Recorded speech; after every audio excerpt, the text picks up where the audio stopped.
Hello guys, this is Maurya. तो दोस्तों, सबसे पहले जय हिंद जय भारत। तो वीडियो शुरुआत करने से पहले दोस्तों मैं आपको बता दूं, आज का जो विषय रहने वाले बहुत ही हटके और बहुत ही सोचनीय विषय रहने वाला है। जैसे कि आपने थंबनेल में देख लिया होगा, तिरंगे झंडे से जुड़ी हुई कुछ महत्वपूर्ण बातें आज हम करेंगे। दोस्तों, जैसा कि आपको पता है, आजकल जो दौर जो चला हुआ है पिछले 2-3 सालों से, जो हमारी जो गवर्नमेंट है वो चाह रही है कि हम तिरंगे झंडे का सम्मान करें। और तिरंगे झंडा एक नया दिवस के रूप में मनाया जा रहा है कि जो भी 15 अगस्त, 26 जनवरी या फिर कोई ऐसा हमारा जो राष्ट्रीय प्रतीक जो त्योहार आते हैं उनके ऊपर हम तिरंगे झंडे से मतलब अपने घरों पे झंडा लगाएं और मतलब अच्छे से झंडे का जो बता रहे हैं कि अपने देश के प्रति एक भावना, एक राष्ट्रीय भावना को व्यक्त करना इनका एम रहा है कहीं ना कहीं। तो मैं चाहूँगा कि आप उस जो दौड़ में आप भी अपना हिस्सा जरूर लें। और इसमें कुछ बातें जो आपको समझ लेनी चाहिए उससे पहले, जैसे कि आप झंडा तो ले आते हैं और उसका यूज भी कर रहे हैं, आप अपने घरों पे लगा रहे हैं, अपने निजी संस्थानों पे लगा रहे हैं, प्राइवेट संस्थान जो भी आपके जो घर हैं, जो भी आप जहाँ भी बिल्डिंग वगैरह पर लगा रहे हैं, अच्छी बात है, देश भावना का होना बहुत ज़रूरी है। लेकिन इन सब चीज़ों के पीछे आप इस भीड़ भरी दुनिया में जाते हुए आप इस चीज़ को बोल रहे हैं कि हमारे जो राष्ट्रीय ध्वज जो है उसका सम्मान करना कितना ज़रूरी है। जैसा कि मैं पिछले कुछ दिनों से देख रहा हूँ कि झंडे जो लगे हुए हैं, जैसे जनरली ग्रामीण क्षेत्रों में जब मैं जाता हूँ तो वहाँ पर क्या होता है, हालांकि वो समझदार लोग हैं, उनको पता है, लेकिन फिर भी मेरा ये मानना कि कहीं ना कहीं हमारा जो इंडिया इतना डेवलप नहीं हो पाया है।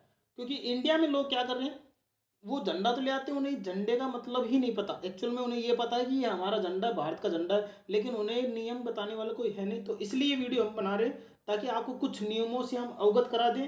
और ये वीडियो अपने बंधुओं और देश के जितने भी लोग हैं उनके पास ज़रूर शेयर करें, क्योंकि इसके अंदर हम कुछ महत्वपूर्ण बातें करने वाले हैं।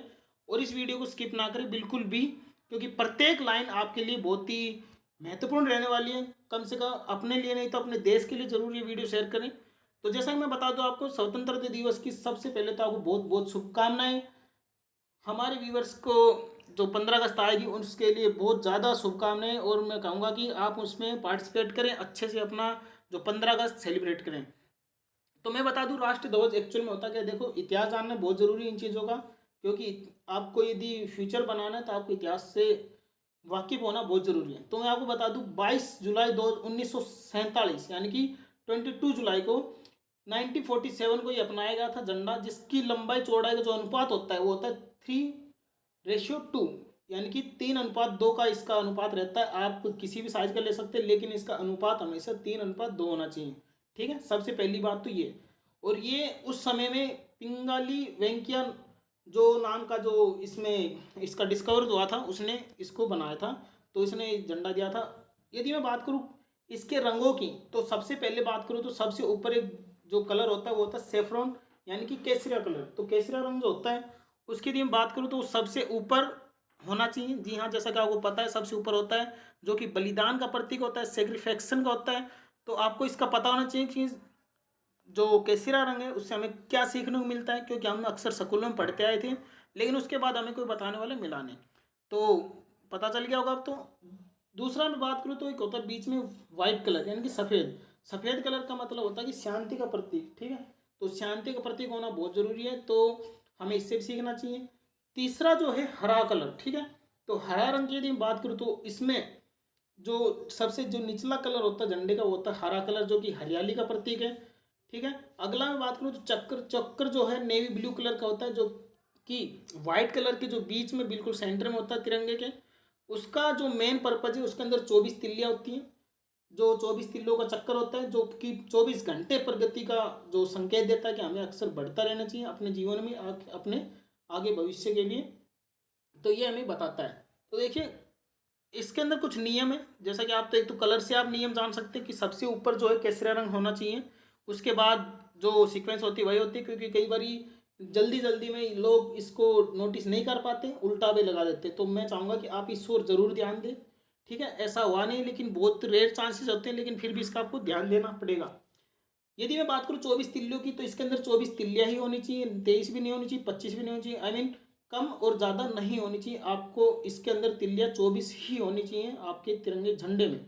ठीक है, तो इसके कुछ नियम हैं, तो नियमों की मैं बात कर लेता हूँ कि ध्वज जो है नियम के अनुसार राष्ट्रीय ध्वज दाहिने तरफ होना चाहिए। जी हाँ बिल्कुल, जब भी कोई भी स्कूलों में या फिर कॉलेजेस में कहीं भी अपन झंडे को फहराते हैं, और तिरंगा झंडा जो है कटा फटा बिल्कुल भी नहीं होना चाहिए। जैसा कि हम पिछले कुछ दिनों से देख पा रहे थे, कहीं कहीं ऐसी बिल्डिंग्स थे जहाँ पर झंडा तो लगा दे, लेकिन पिछले कई सालों से वो टका हुआ है, वो कट गया फट गया, उसका कोई ध्यान देने वाला नहीं है। तो मैं चाहूँगा कि यदि आप पॉसिबिलिटी है तो आप वहाँ पर जाकर उस झंडे को हटा दीजिए, या फिर उनको बता दीजिए कि झंडे का जो सम्मान है वो तरीके से किया जाए। ठीक है। अगला मैं बात करूँ तो जलूस, या फिर जो व्यक्ति झंडा लेकर चलता है जुलूसों में, तो या फिर कोई रैली निकालता है, तो उसके जो दाहिने कंधे पर होना जरूरी है, क्योंकि झंडे का मान जो सम्मान है वो राइट साइड होना चाहिए, ना कि लेफ्ट या कोई किसी अदर साइड। तो सबसे ये जरूरी है आपको ध्यान रखना। जैसे आप देख पा रहे हैं, ये जो हमारे देश के प्रधानमंत्री, इन्होंने जो झंडा फहराया तो इनके राइट साइड ही झंडा लगा हुआ है। अगला यदि मैं एक फोटो और दिखा दूँ आपको, ये जो बच्चे चल रहे हैं रैली में, जो झंडा जो यात्रा कर रहे हैं, तो इसमें भी राइट साइड इन्होंने लेके चल रहे हैं। तो इसका आपको जरूर ध्यान रखना कि आपको राइट साइड ही अपने तिरंगे को रखना है। ठीक है। अगला मैं बात करूँ तो किसी ध्वज से ऊपर भारतीय तिरंगा का होना बहुत ही आवश्यक है। यदि आप किसी भी पंक्ति में या फिर बिल्डिंग में यदि आप तिरंगा लगाते हैं, तो ध्यान रखिए कि उसके आसपास कोई भी ध्वज ना हो, चाहे फिर किसी भी प्रकार का कोई भी ध्वज हो, किसी देश का या फिर किसी आपके पर्टिकुलर संस्था का, या फिर यहाँ तक कि आपके जो धार्मिक जो झंडे होते हैं उनसे भी ऊपर देश का झंडा होना बहुत ज़रूरी है।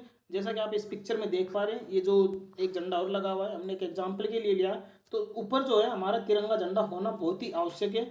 चाहे फिर किसी भी देश का कुछ भी कोई भी झंडा हो, आपका ही झंडा सबसे ऊपर होना चाहिए। ये तिरंगे के सम्मान में है। अगले बात करूँ ध्वज का झुकाव होना, यानी कि यदि आप गलती से भी कोई झंडा किसी बिल्डिंग के ऊपर या फिर किसी घर के ऊपर देखते झुका हुआ, तो ये बिल्कुल शौक का प्रतीक है, तो ऐसा ना होने दें। क्योंकि कई बार लोग क्या करते हैं, ऐसा ही कोई भी जिस झंडे जो झंडा लगाते हैं तो उसका जो डंडा होता है वो ऐसा टेढ़ा मेढ़ा ले आते हैं, तो उसका जरूर ध्यान दें। बिल्कुल सीधा होना चाहिए और स्ट्रेट होना चाहिए, ताकि हमारा जो झंडा अच्छे से लहरा सके। जैसे कि आप देख पा रहे हैं इस पिक्चर में, ये जो झंडा थोड़ा झुका हुआ है, तो ऐसा बिल्कुल भी नहीं रखना। झंडा झुका हुआ मतलब राष्ट्र का शौक का प्रतीक होता है, तो आपको ध्यान देना इस ओर कि झंडा बिल्कुल सीधा खड़ा रहे।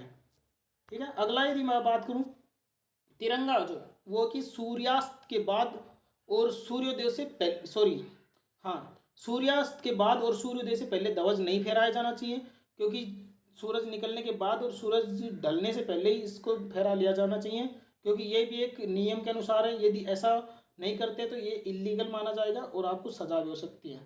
अगला मैं बात करूँ, निजी संस्थानों पर राष्ट्रीय ध्वज फहराया जा सकता है। जी हाँ बिल्कुल, कई बार लोगों के दिमाग में ये होता है कि शंका होती है कि झंडा हम अपने पर्टिकुलर घर पे या फिर बिल्डिंग स्कूलों में फहरा सकते हैं। नहीं जी बिल्कुल फहरा सकते हैं।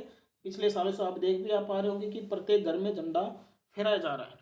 अगला मैं बात करूँ तो निजी कार पर तिरंगा लगाना इलीगल है। जी हाँ बिल्कुल, क्योंकि आप यदि कार पर झंडा लगाते हो ये देश का कहीं ना कहीं अपमान कर रहे हैं। तो यदि आपको अच्छा लगना है तो आप अपने घरों पर लगा सकते हैं, और वो भी तरीके से। दूसरा, यदि कोई गाड़ी पर झंडा लगाता है, आपने कई बार देखा होगा, तो कुछ देश के जो बड़े बड़े राष्ट्रपति वगैरह उनकी गाड़ी पर लगता है, वो भी गाड़ी के राइट साइड। ठीक है, इस चीज़ का ध्यान रखना है। तो तिरंगा तिरंगा जो है कभी भी कमर के नीचे नहीं होना चाहिए। हमेशा ध्यान रखें कि जो तिरंगा हमारा झंडा है वो कमर से ऊपर ही रहे, किसी भी सूरत में नीचे ना आए।